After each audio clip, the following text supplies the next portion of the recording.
magandang umaga mga kaibigan, mga kapatid at bakit sa ating channel, Sister. So, ang pag-uusapan natin ngayon mga kaibigan, mga kapatid is tungkol po sa ating pag-vlog.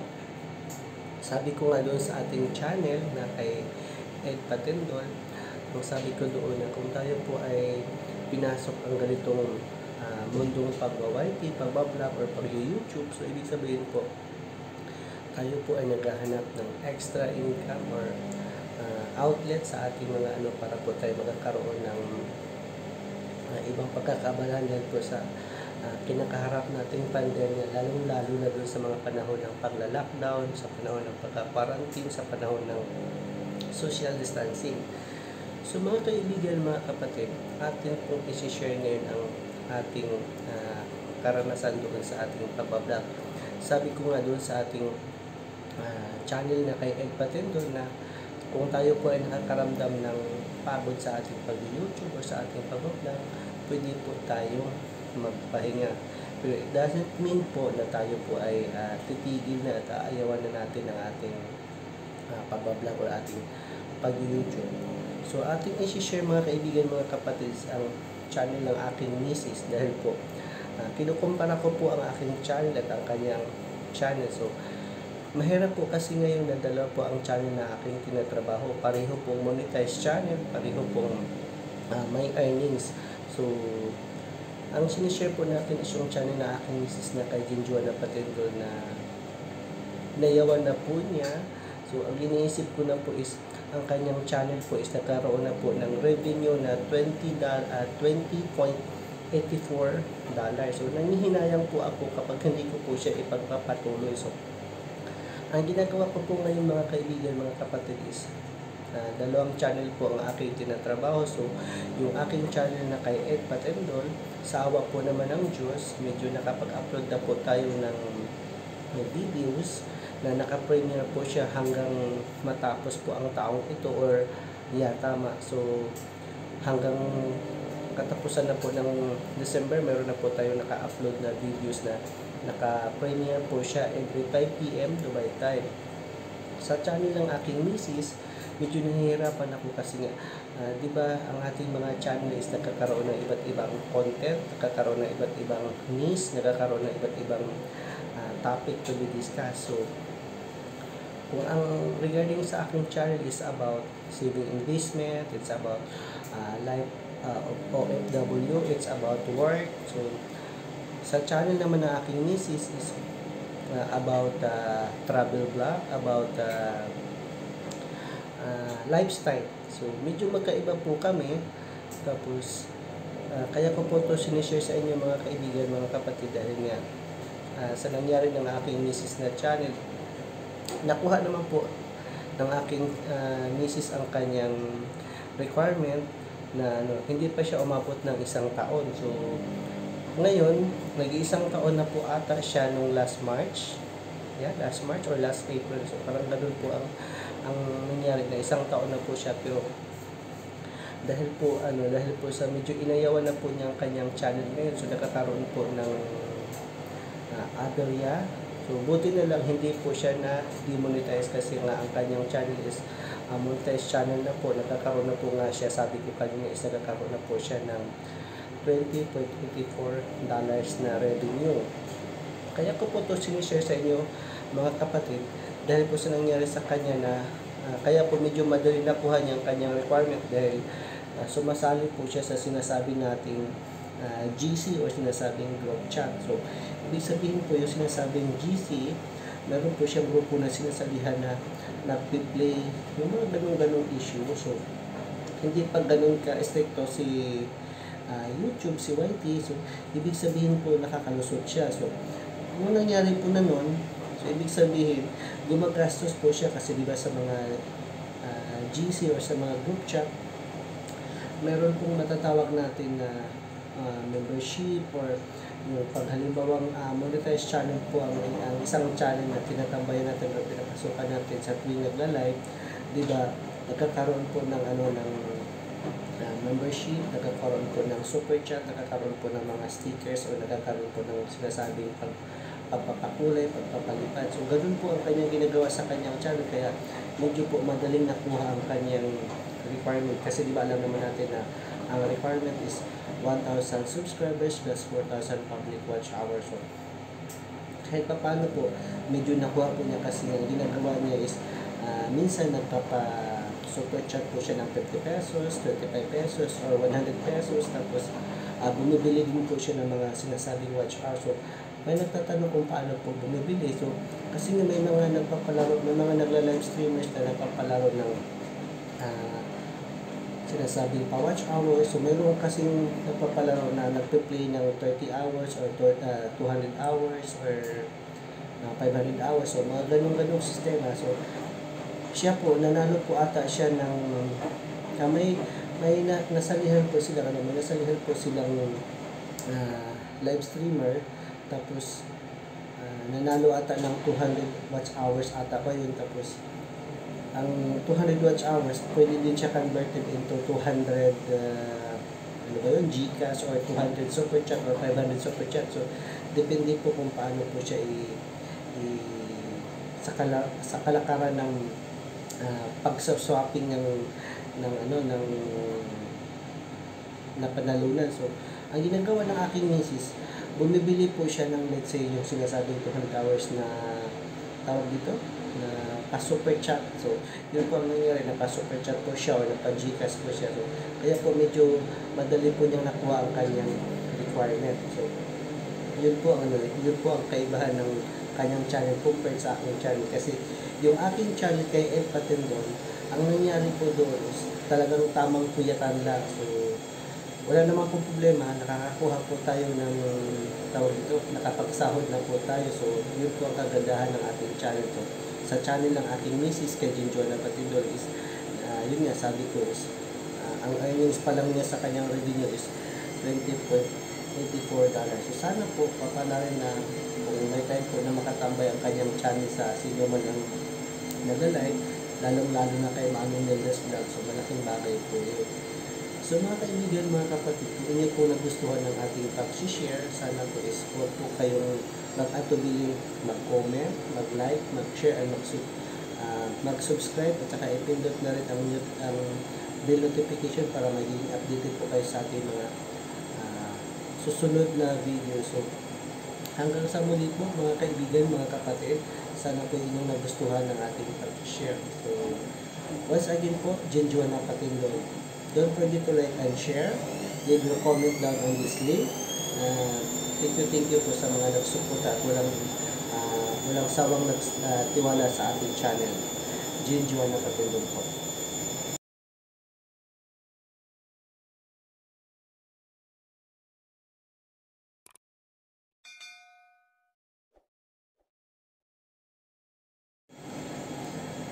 Magandang araw mga kaibigan, mga kapatid, at welcome ulit sa ating channel, Jinjoana Patindon.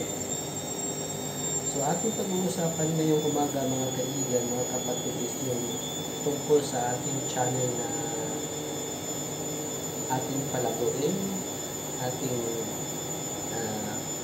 huwag nating sukuan, dahil nga sa sistema natin na mabilisang pag-angat ng ating bahay. So, sa panahon po ngayon, medyo relax po muna tayo kasi nga dahil may kinakaharap tayong pandemyang lagas sa ating channel. So, medyo iwas-iwas muna tayo kasi ating isi-share doon sa ating lagas pandemya ng ating YouTube.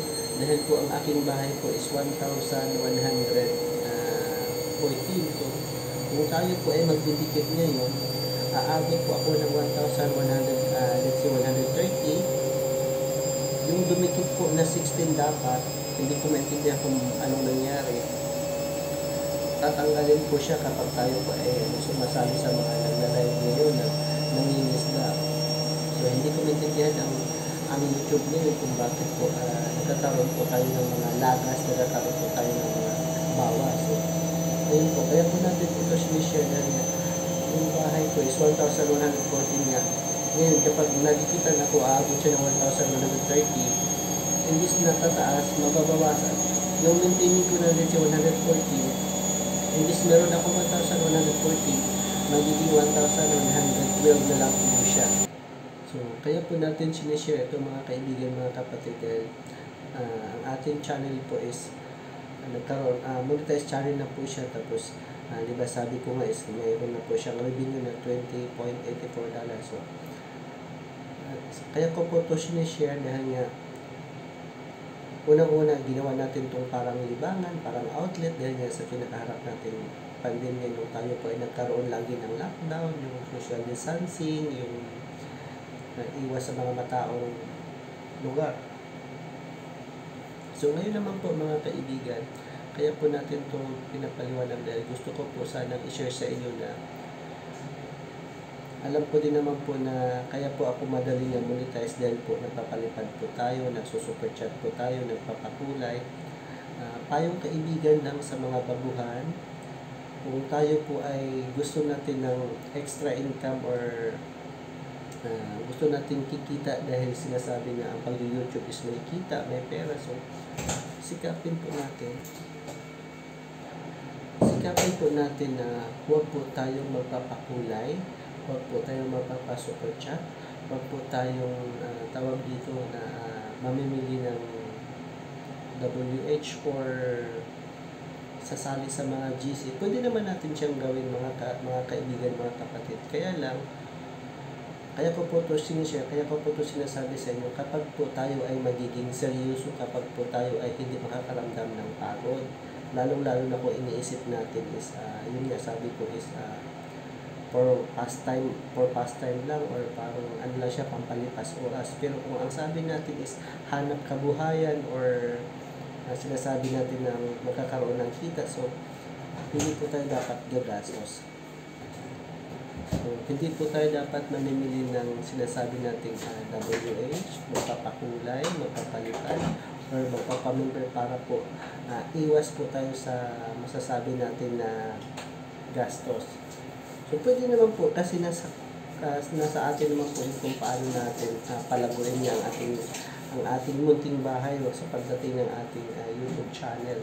So, kaya po natin ito ginagawa dahil nga po tayo gusto ay kikita. Pero kung halimbawa po na bigla tayong nagapuan ng katamaran or lalong-lalo na yung bahay natin is hindi po siya masyadong sikat, hindi po siya masyadong maraming followers, maraming subscribers, at saka wala pa pong kita. So, huwag po tayong gagastos. Kasi nga, iniisip po natin is magkakaroon po tayo ng pampalipas oras, naghahanap po tayo ng extra income value. So, kaya natin ito sinishare para po kasi ganoon po ang nangyari sa akin. Pero kung tayo po ay naghahangad na ma-meet natin yung requirement, kasi hindi ko alam po ano ang update ngayon ni YouTube, kasi may mga haka-haka na magkakaroon ng panibagong requirement, kasi ang naririnig ko yung dati is yung sinasabing totoo ba yun na 10,000 subscribers. Hindi ko lang alam kung magiging totoo ba yun. Tapos parang yun nga yung tataasan yung requirement. Tapos tulad nyo ngayon, di ba, kung inyong napapansin, ang dami-daming nabidikit tapos biglang binabawas. Yun po ang hindi natin maintindihan pagdating naman ni Lolo sa panahon ngayon. So kaya po natin ito i-share sa inyo mga kaibigan, mga kapatid, lamang po sa ating pagkakaroon ng sinasabing hanap kabuhayan or extra income. So sana po inyong nagustuhan ng ating pag-share na may patuloy ang inyong pagsuporta sa aking channel, Jim Juana Patindol. Sabi ko nga, parehas na po kami ng aking mister na si yung aking channel na Patindol channel na monetize channel na rin po. So medyo mahirap po natin trabahuin ang dalawang channel kasi nga yung channel ko na original, yung kay Patindol at saka channel ng aking misis is parehong monetize channel. So medyo mahirap po magtrabaho ng dalawang channel. So sa totoo lang mga kaibigan, ano po tayo, multiple channel po tayo, hindi lang po tayo nakakaroon ng isa, dalawa or tatlong channel. So ibig sabihin po, ang official channel ko po is Ed Patindol. Tapos meron po tayong masasabing small YouTubers. Umaabot po tayo ng 25 small YouTubers. Kung kaya po natin ipamonetize lahat, pwede po sana natin gawin, pero sa dalawang channel pa lang medyo nahihirapan po tayo. So, kaya po naman natin yung ginagawa na nagkakaroon po tayo ng multiple channel, gawa po ng kung tayo po ay nagla-live, kasi alam naman po natin na sa mga nag-YouTube is pumapasok sa mga nag-YouTube live para po makapangisda at naisdaan. So yun po ang unang dahilan kung bakit po tayo tumatambay at pumapasok sa mga nagla-live o sa mga nag-YouTube live. So, sana po is inyong nagustuhan ng ating pag-share. Sabi ko nga, wala naman po itong sa pilitan, kasi nga meron naman po iba na nag-i-enjoy po sila sa kanilang pag-YouTube, nag-i-enjoy po sila sa kanilang pag-vlog. So, lalong-lalo na nung kanilang pag-i-enjoy is tumutulong sa mga nangangailangan. So, hindi naman po lahat ng nagbablog is kumikita, hindi naman po lahat ng nagbablog is sikat, hindi naman po lahat ng nagbablog is yung sabi ko nga na nakuha kaagad nilang kanilang requirement. So, meron din mga monetized channel na nag-demonetize. So, yun po ang ating sinishare. So, mga kaibigan, mga kapatid, naway patuloy inyong pagsubaybay at pagsuporta sa ating channel, Jinjoana Patindon po. So, ayan, tayo po ay patuloy sa ating pag-share dahil nga sa kasi nga tinigilan na po, umaayaw na po ang aking misis sa kanyang channel, kaya medyo nahihirapan na po tayo kung paano natin ipagpapatuloy ang kanyang channel dahil nga sayang naman po na meron na po siyang revenue tapos medyo taking for granted na. So yun po sa kasabihan ng na kailangan mo magkaroon ng passion. So kasi kung wala po tayong passion sa ganitong kalakaran ng pag-YT, so sayang naman po kinita natin doon sa sinasabing $20.84. Kung ika-convert na po natin siya sa peso, di ba, kung halimbawa magkano ba yung palitan ngayon? 50 pesos ba? Ang $1 is 50 pesos. So, magkano na po yun? So mayroon na po siya mga 1,100. Kasi di ba 20 sabihin na lang natin 21, di ba? So mayroon na po siya 1,100 dapat o 1,050. So yun po ang kanyang kinikita. Pero doon sa kanyang kinikita bali sa sa revenue, although hindi pa siya nakapagsahod, medyo hindi pa po siya nakabawi kasi nga sinasabi natin na siya po ay nagpapamember, siya po ay nagpapalipad, siya po ay nagpapakulay, siya po ay nagpapasuper chat, at siya po ay nakabili po ng mga WH or watch hours. So kaya po natin ito sinishare kasi nga hindi po sa lahat ng panahon, sa lahat ng oras na tayo po ay ganado o tayo po ay itutuloy natin ang ganitong setup ng pag-YT natin na kailangan niya natin kumita. Kasi nga meron naman din sabi ko nga kanina na yung iba nga is nag-i-enjoy, yung iba nga is tumutulong. So depende po kasi nga 'di ba may kanya-kanya po tayong layunin, may kanya-kanya po tayong mithiin, may kanya-kanya po tayong adikain sa ating channel. May kanya-kanya tayong content, may kanya-kanya tayong niche or topic na kailangan nating i-share. So, paalam po mga kaibigan, mga kapatid, naway subaybayan yung aking channel. Hanggang sa muli, paalam!